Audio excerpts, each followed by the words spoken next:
In the 2 years I've been eating this way, I have lost about 20 pounds. For a while recently, I was fighting to keep weight on, actually, and I eat a lot of food. I really do. I was formally diagnosed with type 1.5 in March of 2018. They knew my blood sugar was higher than that back in August, but of course the assumption was a woman of my age and stature that this would be type 2 diabetes. And I said, I don't want any drugs. I want to fight this with exercise and diet alone. And they were reluctant, but my endocrinologist, whom I already had a relationship with, because I developed hyperthyroidism about 14 years ago. But she said, I know you're disciplined. I know, yes, sure, let's try this. Well, I saw her, every maybe 3 months, and she's looking at my numbers. And I think the highest my A1C ever went back then was like 8.7. It was usually in like the sevens, which wasn't horrible. That's not where I wanted to be. But anyway, she finally looked at me and she said, you're not fitting the profile of a type 2 diabetic. Let me order some antibody tests. So she did. And it was pretty conclusive that I had a pancreas that just wasn't cooperating anymore. So then we, started me on the insulin track and trying, figuring out, what would work. And a year after that, I have a daughter-in-law who at the time was a medical student. Now she's an MD, but she's been plant-based for a while, and she got my son plant-based, and she had cued me into plant-based eating with Dr. Neil Barnard's book, which is a wonderful book, and he is very knowledgeable on the topic. What I found lacking for me, because I was, a type 1 diabetic, was it just didn't give me enough concrete parameters. And I'm a very numerical, quantitative person. And if I've got what I need to do, I will follow it. If I have to kind of fudge, like I always follow recipes. If I have to fudge it, who knows what's going to happen. So it was a year later that she sent me the link to, it's like a 2-hour podcast, and it's not long and daunting and dragging at all. I put it on my countertop while I cut up and cooked dinner 2 nights in a row, 1 hour at a whack, and gobbled it up. And I said, holy cow, okay, I need to look into this. So I did order the book, and wherever it is along the spectrum, I don't know if it was in that podcast or in the book, but when Cyrus said that his CGM was like a random number generator, I said, oh my gosh, this guy speaks my language. I totally get that, because I was eating, low carb, lean meat and some green veggies with dinner. I had walked away from fruit, much to my chagrin, because I love fruit. And I had thought I might be able to eat fruit again in my life. But anyway, so I followed what they said. I started with breakfast, which my breakfast was sort of already plant-based. So that wasn't a huge switch. What I did stop doing very quickly was eating so many peanuts and peanut butter. And probably the first 8 to 10 days, I was not eating that stuff and still eating kind of a normal lunch and a normal dinner, normal from before, but with, kind of thinking a little more about fat. But I lost probably 8 pounds at least. I must have been eating a lot of peanut butter. But anyway, I do miss the nut butters. But you know what? I don't miss not having the energy I have now, and not feeling like I've got this thing by the tail. I'm a grandmother, and I want to be vibrant and be there for my grandkids and my kids and their spouses. And I just, I didn't want those horrible things that can come from being diabetic. And my why was huge. And I think that if you're going to follow mastering diabetes, and again, it's not a diet, it is a way of life. It's a change. You have to have like a lot of other things in life, your why has to be very, very big for you. And you know what your why would be. I knew what mine was, and the rest of it's been kind of academic, and it's not been real hard to execute it. I love chocolate. That was one of the hardest things for me to, really cut back. And I still have some sometimes, but then you pay the price, and you know exactly what was the cause of those less desirable numbers, and they don't last forever when you clean up your act, and on you go. So, life is short. So I guess I don't completely deprive myself of something that I love, but largely I don't, eat that, and I feel great. And my blood numbers are really good. People tell me, gee, you look great. I can't believe I'm the age I am. it's something I'm living with, and I have to live with it and make it my friend. So I've been really, really thankful for the path that Robbie and Cyrus, and, I had a private coach who was wonderful. She's a type 1 as well, and she speaks my language. She lives with it.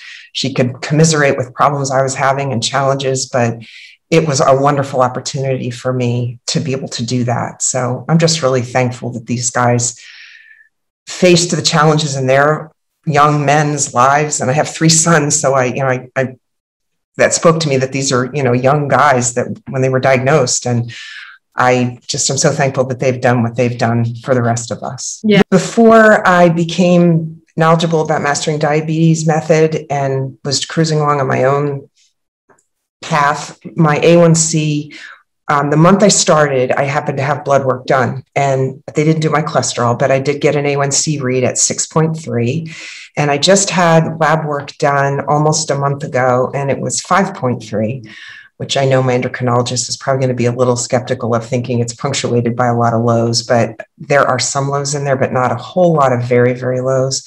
So, but the one before that was 5.5, which she thought that was a little low, but, so that was a plus for me to be down in that really, really good range.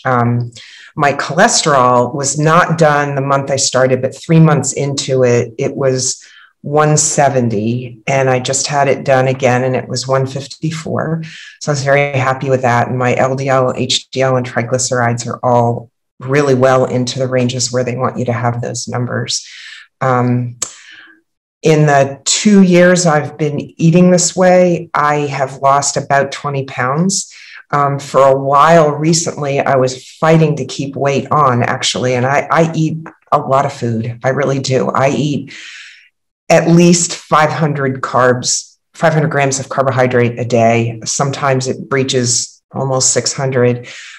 So that translates for me, what I'm eating, into about anywhere from 2,400 to, there's been days I was eating 3,000 calories. And I don't really watch calories too much because I'm not having to worry about, managing my weight so much. But I was looking at it in this very great app that I have, and I was like, holy cow. And it was almost a little alarming because I lost 10 pounds between March 10 and May 10 of this year. So a couple of my doctor's eyebrows went up, but we tested some things and everything seems to be fine. I think it's just kind of shaving off that last. I'm very close to my ideal weight. I think I'm within a very acceptable range of it. So, but I have such great energy, and those numbers just energize me too, because I know that I've done good things for myself thanks to Mastering Diabetes. And they probably are doing some more extreme exercise than I do. I walk almost every morning, just shy of 4 miles, but I have a bad foot, so I've kind of tempered that. But I try to bike the mornings. I don't ride, but I live where it's very flat. It's not horrifically hard biking, but I'm pedaling hard. I'll do that for about half hour. My pool has warmed up, so I've been getting in it for 30 to 45 minutes a day, and I can bring my blood sugar down 100 points. My son looks at my plate sometimes, or my serving bowl-sized bowl of salad, and says, how can you eat all that? And that's not all I have. I have more than that. He's also been known to look at the breakfast bar in my kitchen when I've gotten home from the grocery store. And I've come home with, a huge bag of apples, and I've got a bag of citrus open, and tomatoes and mangoes and bananas. And he looked one day, he goes, that's a lot of fruit. It's a lot of fruit. And it doesn't get thrown away. It gets consumed. More energy than I used to have. And that's been great. It's easier for keeping up with my 2-year-old grandson. And okay, my breakfast is a variation of something I saw on the Mastering Diabetes Instagram, which was an oatmeal groats pumpkin concoction. I've done it with buckwheat groats, and there's a couple tablespoons of raisins, there's some dates chopped up in there, and I season it incredibly with, lots of cinnamon, cloves, cardamom, what's the other, allspice. And I'll make that, and it'll make 4 days worth. And I'm one of those people who can eat the same thing, days in a row, and I don't mind. I also like the ease of it. It's like, I get back from my morning walk and breakfast is ready. So I'll eat that, which is equivalent of like a quarter cup of buckwheat fluffed up and with canned pumpkin. And I love this year round. It doesn't have to be autumn for me to eat that. And I'll chase that with an orange and usually something else. My lunches, they can vary. I live where it's very warm. So in the winter, I'm more likely to make something hot. There's a wonderful tomato farro casserole that I make. I love that. In the warm weather, I want to be a little cooler. Often I'll have just a big bed of greens with a bunch of quinoa and some kind of beans with it, and either salsa or some kind of good seasoning mix. Eat a bunch of fruit with that. My dinners, I'm a traditional eater. I kind of like having something that's kind of like main course like. So for me, just a salad and fruit mentally most days just doesn't cut it. So I vary between some really good vegetable broth based soups. I love a lentil quinoa dish that I make that's curried. I love that.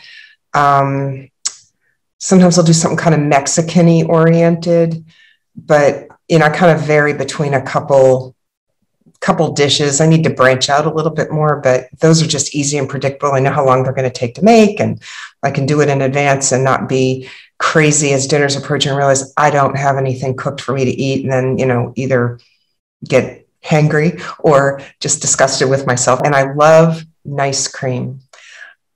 Actually, I don't have a lot of food pictures yet, but I'm going to rectify that. But I have a Meme Sapote banana nice cream I've made. The Meme Sapote, you don't taste it as much as you do the banana, but it makes it so creamy. It's like ice cream. It's so good. Unfortunately, I live where like the Spanish markets have them, so I do that.